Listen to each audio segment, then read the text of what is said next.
সত্যি বলতে পারতাম যে ও লালন নয়, তাহলে আমার থেকে খুশি আর কেউ হতো না মিনি, আমার থেকে খুশি আর কেউ হতো। কিন্তু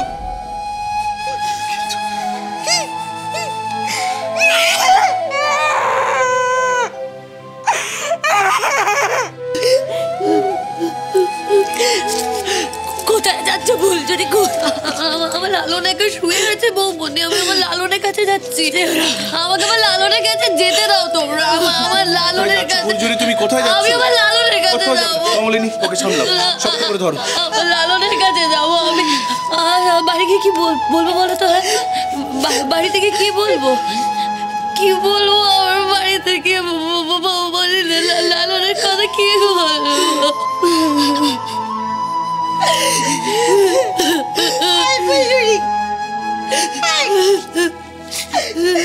কোথাও যাবে না, আমাকে ছেড়ে। আমাকে ছেড়ে চলে গেল। তুইও চলে যাবি? তুই শুধু লালনকে একাই ভালোবাসিস। আমার দিকে টাকা আমি চোখেও না। তুই জানিস না তোকে ছাড়া আমি থাকতে পারি না। জানিস না?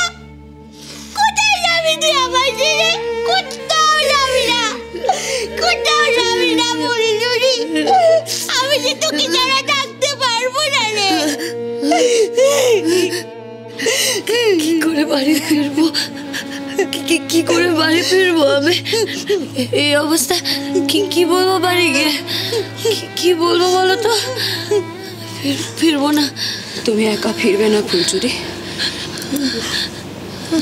লালনকেও আমাদের বাড়ি নিয়ে যেতে হবে। কি বলছো? আমার বাবা মাকে তার মরা ছেলের মুখ দেখাতে নিয়ে যাবে দেবী? নিয়ম সেটা করতে হবে ডলিতে, সেটা করতে হবে। লালনের মা বাবা বন্ধু বান্ধব আত্মীয় স্বজন সবাই অপেক্ষা করে থাকবে ওর জন্য। ওকে আমাদের নিয়ে যেতে হবে। যাইটা করার কথা তাড়াতাড়ি করে নেন, দেরি করার কোনো আবশ্যক নেই। হ্যাঁ স্যার, ওই আমাদের মধ্যে আরেকজন যিনি ছিলেন ওই ভদ্রলোক গেছেন এই ব্যাপারে কথা বলতে। আমি জানি যা নিয়ম তাই তো করতেই হবে। আমরা আজকে ওকে ফ্লাইটে নিয়ে যাব, একটু দেখবেন স্যার যাতে একটু সুষ্ঠুভাবে মানে আমরা নিয়ে যেতে পারি, ব্যবস্থাটা একটু তাড়াতাড়ি করে দেওয়ার চেষ্টা করবেন। ঠিক আছে, চলো চলো ফুলঝুরি, এই চলো তোমরা। কোথায় যাবো বলো তো মাল্যদা? কোথায় যাবো? আমরা দুজনে তো একসঙ্গে এসেছিলাম। বলো যেতে হবে ফুলঝুরি। আলাদা আলাদা কি করে যাব? ওকে এখানে ফেলে রেখে আমি কি করে যাই বৌমনি? আমি লালনকে ফেলে রেখে যেতেই পারবো না। আমি কোথাও যাবো না আমার লালনকে ফেলে। আমি কোথাও যাবো না আমার লালনকে ফেলে। আমি কোথাও যাবো না আমার লালনকে ফেলে। আমি ওকে ছেড়ে কোথাও যেতে পারবো না।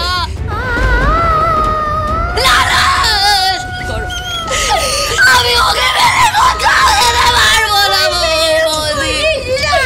আমরা তো একসঙ্গে এসেছিলাম বৌমনি, কি করে ওকে ফেলে?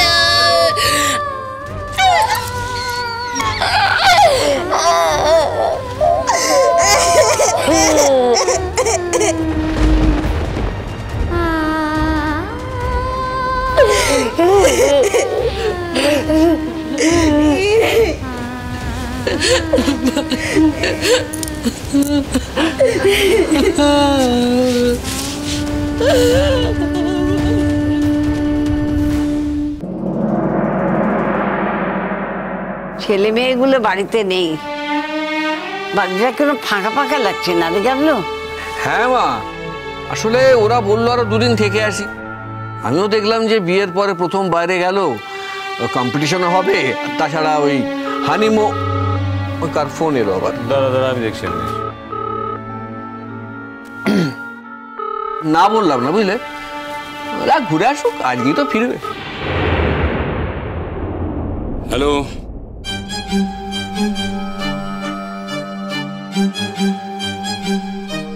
হ্যালো,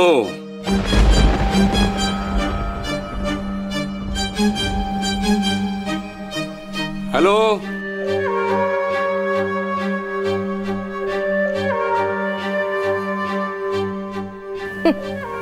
এদিকে মুখ শুকায় যে টাকা নেই, অবশ্য ভালোই হলো। মাঝখান থেকে তানের একটু সোশ্যাল ওয়ার্ক করা হয়ে গেল। সোশ্যাল ওয়ার্ক করা তো ভালো, তাই না? তান সোশ্যাল ওয়ার্ক করলো মানে ঠিক বুঝলাম না। ওমা, তান তো সোশ্যাল ওয়ার্ক করলো, না বোঝার কি আছে বর্দি? এই তো এতগুলো লোকজনকে যে পুরো গাড়ির খরচা করে, তেল খরচা করে, খাওয়া পড়া, হোটেল, সমস্ত কিছু খরচ তো তান একাই করলো, করে ওখানে নিয়ে গেল, ওখানে রাখলো, তারপর আবার ফেরত আসছে, পুরোটাই তো তানের খরচা। আসলে কি বলতো, সবাই যদি একটু বুঝদার হতো তাহলে আর এত সমস্যা হতো না, এতগুলো খরচা তানকে একা নিতে হতো না। মানে ওদের খরচা তো নিয়েইছে, লালন ওর দিদিকেও সাথে করে নিয়ে গেল। আরে বাবা, তোর নিজের টাকা দেওয়ার ক্ষমতা নেই, তুই কেন নিজের দিদিকে সাথে করে নিয়ে যাবি? ও, তোমায় বলেছে বুঝি তান সব খরচা করেছে? আমি তো গাধা নই, এটুকু বোঝার ক্ষমতা তো আমার আছে।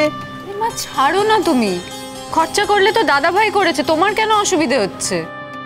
হ্যাঁ, তুই মাকে বোঝা যে সব ব্যাপারের জন্য নাক না গলায়। আরে বাবা, করছে তো করছে, করতে পারছে তাই করছে। দেখো তোমার ছেলে এখন বড় হয়েছে, সব কথা তোমার শুনবে না, এটা তোমার মনে রাখা উচিত। হ্যালো, আরে কে ফোন করেছে? হ্যালো হ্যালো বলছি, ওদিক থেকে কোনো কথা বলছে না, কিন্তু ফোনটা ধরে আছে। হ্যালো, হ্যালো, বড় মামু। হ্যাঁ, কে কে বলছো? লালন? কিন্তু এটা তো লালনের গলা নয়। হ্যালো, আমি দেবমাল্য বলছি। হ্যাঁ দেবমাল্য, বলো। দেখো বৌমা, দেবমাল্য ফোন করেছে, ওদের কাছাকাছি এসে গেছে তো তাই ফোন করেছে। কখন ওদের আসার সময় গো? মা বিকেলের মধ্যে তো চলে আসার কথা, হয়তো কাছাকাছি এসে গেছে, ঠিকই বলেছেন। কে জানে আবার মিনিটা কিছু করলো কিনা, কে জানে। আরে তোমার গলাটা কিরকম শোনাচ্ছে, খুব আস্তে শোনা যাচ্ছে। কি বলছো একটু ভালো করে বলো দেবমাল্য। মিনি ঠিক আছে তো? হ্যাঁ, মিনি ঠিক আছে। তা তোমরা কত দূর এখন? কাছাকাছি এসে গেছো নিশ্চয়ই? না না, কাছাকাছি আসিনি, এই রওনা হব আমরা। ও, সেই কি কথা, এখন রওনা দেবে? ওই শোনো, আরে এখন রওনা হলে তো রাত হয়ে যাবে। মা, আমি বারবার বলেছিলাম যে সকাল সকাল রওনা হ, তাহলে বিকেল বিকেল পৌঁছতে পারবি। কি কাণ্ড বলো দেখিনি, এতখানি রাস্তা, এ তো রাত্রি হয়ে যাবে। হ্যাঁ হ্যাঁ, আমি তো বললে খারাপ হয়ে যায় না, তাই আমি কিছু বলতে পারি না। তুমি একটু চুপ করবে কেন? তো অদ্ভুত কথাবার্তা বলো। তুমি কথা বললে খারাপ হয়ে যায় সেটা কি বলেছে নাকি? যদি কাজের কথা বলো, সেই কথা বললে খারাপ হবে কেন? তুমি যদি ওদের সঙ্গে কথা বলে বলতে যে একটু সকাল সকাল তোরা বেরোতো। বলে কি লাভ মা, আমার কথা তো কেউ শোনে না। সেই জন্য কিন্তু তুমি নিজেই দায়ী চান্দ্রি। তুমি যদি সবসময় সবার কথার উপর কথা না বলতে, সবসময় সবার দোষ খুদ তুলে না ধরতে, তাহলে বোধহয় সবাই তোমার কথাগুলো শুনতো বা মানতো। আমাকে এখন তোমার কাছ থেকে উপদেশ নিতে হবে বর্দি? না, ঠিক উপদেশ নয়, তুমি বললে তো কেউ তোমার কথা আজকাল শোনে না, সেই কারণেই আমার মনে হলো, তাই কথাটা বললাম। তোমার মনে হওয়াটা তো কেউ শুনতেই চায়নি বর্দি। আগ বাড়িয়ে তোমার কি মনে হচ্ছে সেটা বলতেই বা যাচ্ছ কেন তুমি?